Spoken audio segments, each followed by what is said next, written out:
A tiny country, smaller than Dubai City, has no oil, no gold, no natural resources at all. But it made the miracle. Imagine a small island with nothing. A place where success once seemed impossible, but then the island was gifted with one visionary man, a leader who rewrote the nation's history. He made history, and today the island stands proudly among the world's greatest economies in the world.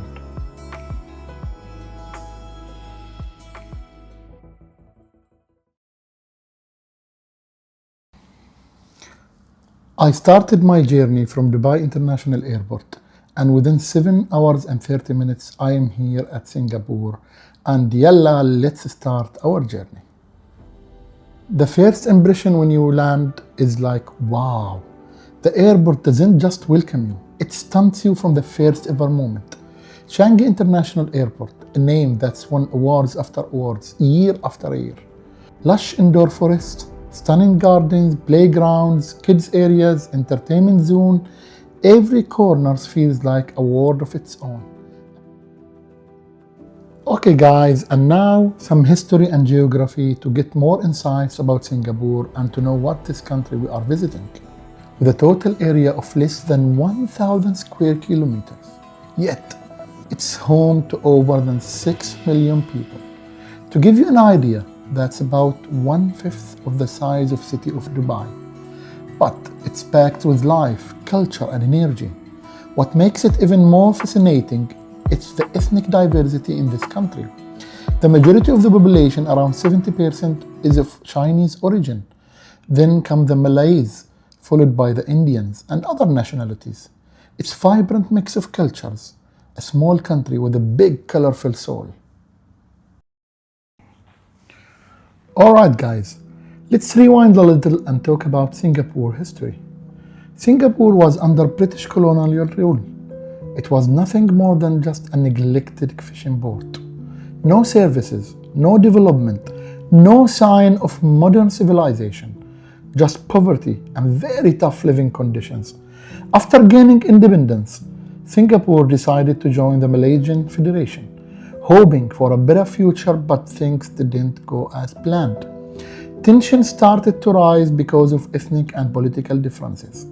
The Malaysian parliament saw Singapore not as a partner, but as a burden. And in a historic decision, they expelled Singapore from the Federation. Yes, it wasn't a separation, it was an expulsion. And just like that, Singapore was on its own, a small island with no resources, no army, no industry, nothing literally. At that time, Malaysia was the strongest side, rich in natural resources, and far more established country. But what came next was a story no one could ever expect it. But as they said, God have his own plans. A man rose from struggle and pain, a leader whose name would change everything. Lee Kuan Yew, one of the greatest leaders in modern history, a living example of what vision, integrity, and love for one's country can achieve. He dedicated his life to serving Singapore, not for power, but for progress. He believed in education and its power on the country. He fought corruption fearlessly, and he built a system based on good governance, a model that world still looks up today. He used to say, Singapore is like a durian, hard to toot on the outside, but soft, warm, and full of life on the inside. He was a man of strength and wisdom, a leader who saw that others couldn't see. Again, without them, and let there be no mistakes about this, whoever governs Singapore must have that iron in him, or give it up. This is not a game of cards. This is your life and mine. I've spent a whole lifetime building this. And yes, ladies and gentlemen, a miracle became a reality. And today, Singapore turned from a poor forgotten island to one of the most advanced nations in the world. Behind me, as you can see, is Marina Bay Sands, Singapore's most iconic landmark, a world-famous luxury resort that defines the city skyline. Today, it's not just a hotel, it's a symbol of Singapore's success. Marina Bay Sands is a complex of three towers, and on the top they are attached with the highest pool in the world. Today, it's a symbol of Singapore. It has a museum of art. It has a very luxury mall. Now I'm going to the top of this complex through this mall, and let's go and see the city from the top of this complex. Okay, guys, I'm here in the top, and there is a viewing balcony. You can see the whole city from up here. Let me go and show you together what we can see from this balcony. And really, guys, I was lucky to came here and reach to the top on the sunset time. A very romantic, a very nice view from here. On the balcony also there is like restaurants, there is some place where you can have a seat and chill out. The good thing about the place here, guys, it's much cooler than the humid vibes down there in Singapore, because we are on the top of the tower, so here the vibes is much cooler and the weather is much cooler. From here we can see the port, and if you go there on the right and the left, on the extreme right, you can see the Bay Garden, Botanic Garden. Let's go and see it together.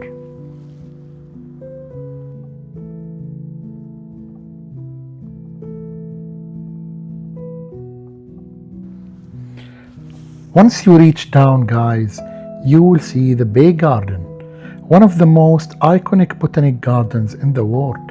Believe it or not, it has 1,500,000 plants from all over the world. Also, it has one of the biggest glasses house in the world. Also, inside this garden, you can see a waterfall. Also, there is the grove, the tree groves, which is a symbol for Singapore.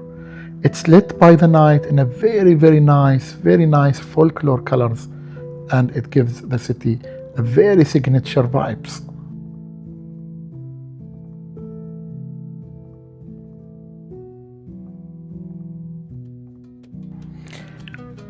And now, guys, let's head to the Arab Street. Yes, Arab Street inside Singapore, where you feel like you are in a Middle Eastern country inside Singapore, with all the Middle Eastern foods, Middle Eastern vibes, and all the Middle Eastern signatures. You can feel it there.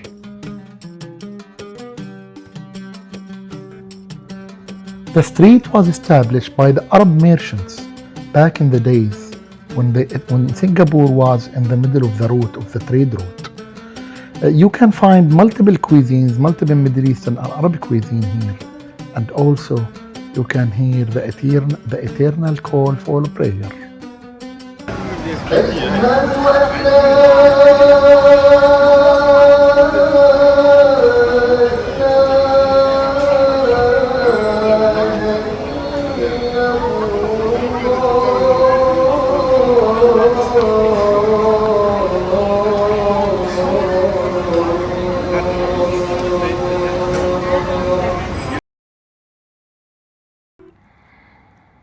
Then, guys, we headed to the night zoo.